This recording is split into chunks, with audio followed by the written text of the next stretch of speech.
Bienvenue sur Africa 24 dans cette nouvelle édition de l'Africa Tonight. Voici les titres de l'actualité. Le premier conseil des ministres du nouveau chef du gouvernement, Félix Moloua, en Centrafrique. Un conseil durant lequel le chef de l'État, Faustin Archange Touadéra, a déploré des insuffisances sur plusieurs plans. Il appelle ainsi le gouvernement à redoubler d'efforts. La démission du ministre de la Justice à Madagascar, Mbiki Erilaza, serait impliqué dans un scandale de corruption. C'est l'actuel ministre du Travail, Gisèle Ranampi, qui assure désormais l'intérim. Et puis l'engagement de l'Égypte en faveur de la transition énergétique. Au cours de ces 7 dernières années, 400 milliards de dollars ont été investis pour mettre en place des projets d'infrastructures d'énergie verte. Les détails à suivre dans ce journal. Mais tout d'abord, la fin d'une affaire judiciaire qui aura duré plus de 20 ans. Ce 15 février, la Cour de cassation de Paris a validé le non-lieu dans le dossier relatif à l'attentat déclencheur du génocide rwandais en 1994. Attentat perpétré contre l'avion de l'ancien chef de l'État, Juvénal Habyarimana. Cette sentence entérine donc celle de la Cour d'appel de Paris en 2020, après l'abandon des poursuites décidées par les juges d'instruction 2 ans auparavant. Le parquet de Paris avait en effet évoqué à l'époque des incertitudes nombreuses ainsi que l'absence d'éléments matériellement incontestables. Rappelons que des proches de l'actuel président rwandais Paul Kagame étaient poursuivis dans cette affaire. Dans l'actualité également, le nord du Mali secoué par des combats entre djihadistes, des heurts qui opposent 2 mouvements, le groupe de soutien à l'islam et aux musulmans et l'État islamique dans le Grand Sahara, alors que ces heurts perdurent et ce depuis le début du mois de février. Le rapport de force semble avoir évolué. Ce serait désormais le IGS qui dominerait son adversaire. Des affrontements aux lourdes conséquences pour la population. La société civile estime que des habitants ont dû fuir leur village. Vous pouvez mieux faire, ce sont les mots prononcés par le président centrafricain Faustin Archange Touadéra lors d'un conseil des ministres organisé le 11 février. Le premier conseil du nouveau Premier ministre Félix Moloua, nommé le 7 du même mois. Durant cette réunion, le chef de l'État a appelé l'équipe dirigeante à intensifier ses efforts pour une meilleure réponse aux besoins de la population. Roberto Bogbi. La solidarité gouvernementale, la discrétion, le devoir de réserve, l'écoute, la culture du résultat et l'obligation d'intégrité qui induit un devoir de probité morale et de loyauté envers la nation. Voici les prescriptions de Faustin Archange Touadéra à un gouvernement qui l'appelle à accélérer les réformes, travailler à répondre de manière efficace aux besoins sociaux de la population, réduire le train de vie de l'État et intensifier la lutte contre la corruption. À la lumière de vos réalisations et au regard des résultats obtenus, je dois affirmer que vous pouvez mieux faire.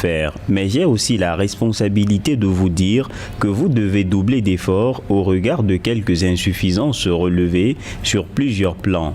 À titre d'exemple, le président Touadéra dit avoir relevé la lenteur dans l'exécution des décisions prises en Conseil des ministres, des instructions présidentielles, le déficit de management du personnel administratif mis à disposition des membres du gouvernement, le refus de répondre aux interpellations de l'Assemblée nationale sur les questions orales ou écrites. Ce manque de solidarité et de discrétion de la part des membres du gouvernement pouvait déjà se comprendre par cette coalition hétéroclite qui a été à la base de la victoire du président Faustin Archange Touadéra. Il s'agit d'un mouvement hétéroclite d'associations issues de divers horizons et parfois même de la diaspora qui n'a pas vécu essentiellement en Centrafrique. Donc on peut déjà comprendre que le premier front qui risque de s'exploser au sein de la coalition de la majorité présidentielle du pouvoir serait en effet, ça serait malheureusement les proches collaborateurs du président Touadéra qui s'entredéchirent dans le cadre d'un repositionnement politique.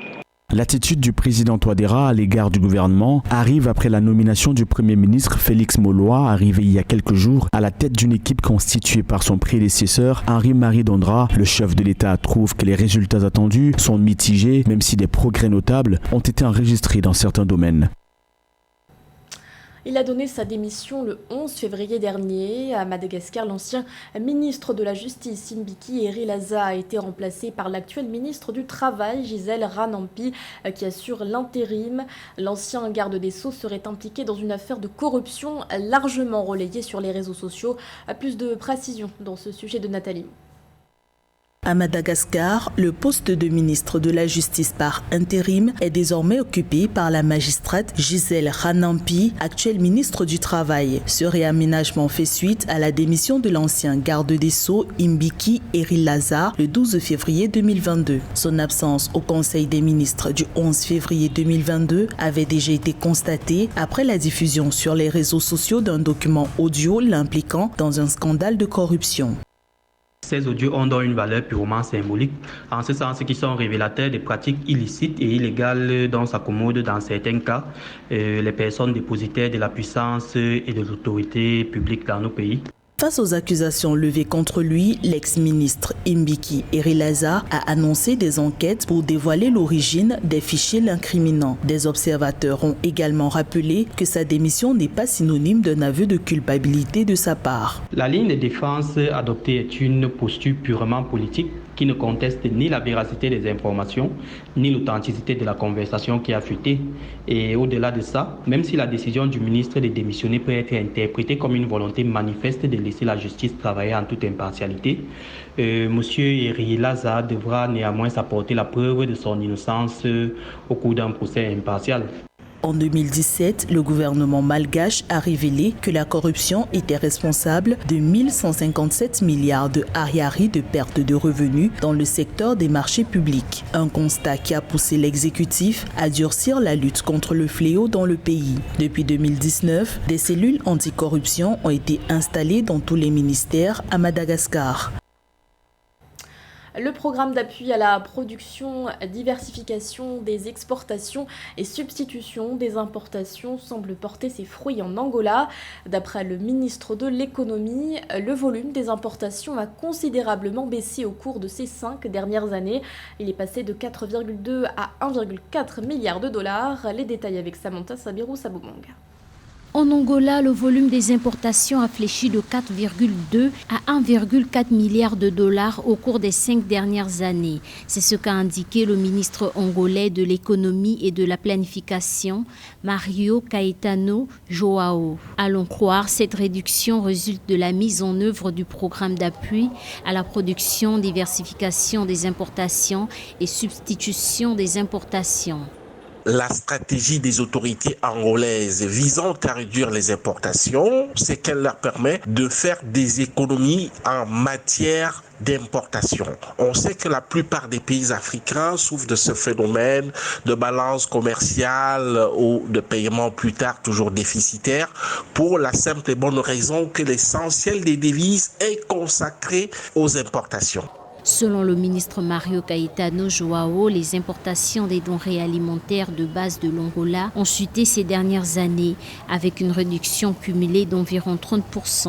En 2021, l'Angola y avait injecté 1,361 milliard de dollars. Au finish, donc, la stratégie consiste à réduire les importations pour augmenter les exportations. Et donc, je crois que c'est comme ça que Luanda se prépare. Il faut le voir plus loin et, n'est-ce pas, dans la perspective de la Zeleka.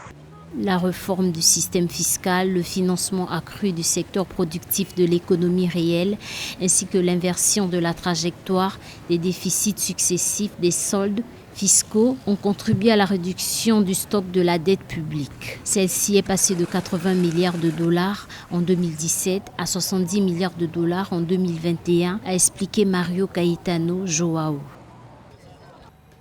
En Algérie, la population a obtenu gain de cause. Le 13 février, les nouvelles taxes imposées aux produits électroniques et informatiques ont été gelées par le président Abdelmadjid Tebboune.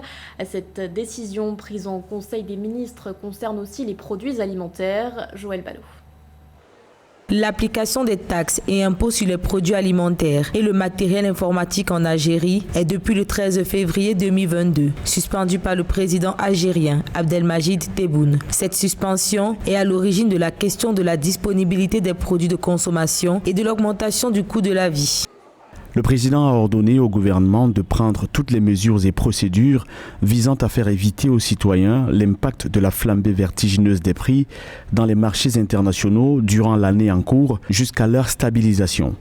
La suppression des nouvelles taxes de la loi algérienne de finances 2022 concerne les achats de e-commerce, les smartphones et les produits informatiques. S'agissant des prix alimentaires, le président Tebboune a décidé de procéder au gel des nouvelles taxes sur certains produits de large consommation afin de faire face à la flambée des prix des produits de consommation. L'application des taxes et impôts sur produits alimentaires et matériel informatique qui était imposée par la loi de finances 2022 n'aurait jamais dû être mise en œuvre. Le président Tebboune rectifie le tir et essaye d'amortir le choc de cette inflation au niveau des populations parce que faire passer, par exemple, au niveau des produits informatiques, la taxe de 60 à 133%, c'est quand même pas rien. C'est un choc économique pour des ménages qui n'ont pas vu leur salaire évoluer à la hausse. Cette décision présidentielle fait suite aux plaintes des Algériens au vu de la flambée des prix des produits de consommation, entraînant de graves conséquences sur le pouvoir d'achat des ménages. Pour rappel, le gouvernement avait décidé de taxer de 60% à 133% le matériel informatique acheté par des particuliers sur les sites étrangers spécialisés en commerce en ligne. L'Égypte pleinement engagée sur la voie de la transition énergétique. Le pays a investi au cours de ces 7 dernières années 400 milliards de dollars dans des projets d'infrastructures d'énergie verte. Des données révélées par le président Abdel Fattah al-Sisi à l'ouverture de la 5e édition de l'Egyptian Petroleum Show 2022. Nathalie. L'Égypte a investi 40 milliards de dollars pour son projet de transition énergétique en milieu rural dénommé Ayakarima en 2021-2022. Cette déclaration du président Abdel Fattah al-Sisi est intervenue lors de la cérémonie d'ouverture de la 5e édition de l'Egyptian Petroleum Show le 14 février 2022. Le ministre du pétrole Tariq El Molla a lui indiqué que son pays a consacré 400 milliards de dollars à la construction d'infrastructures énergétiques au cours des 7 dernières années.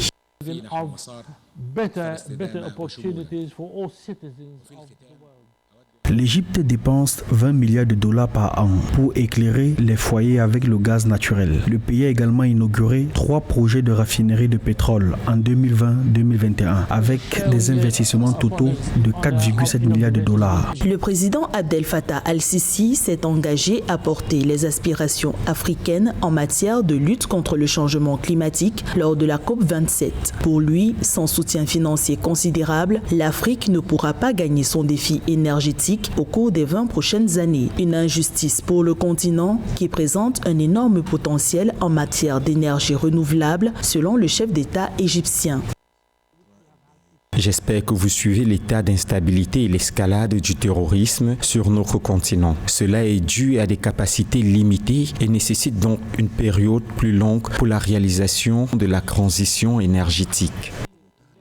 Depuis 2018, l'Égypte est autosuffisante en production de gaz naturel. Le pays dispose de réserves estimées à 30 000 milliards de pieds cubes de gaz. 420 000 voitures roulent à l'énergie propre. 600 stations de gaz naturel ont été établies en Égypte et 13,5 millions de logements auront accès à cette ressource d'ici juin 2022.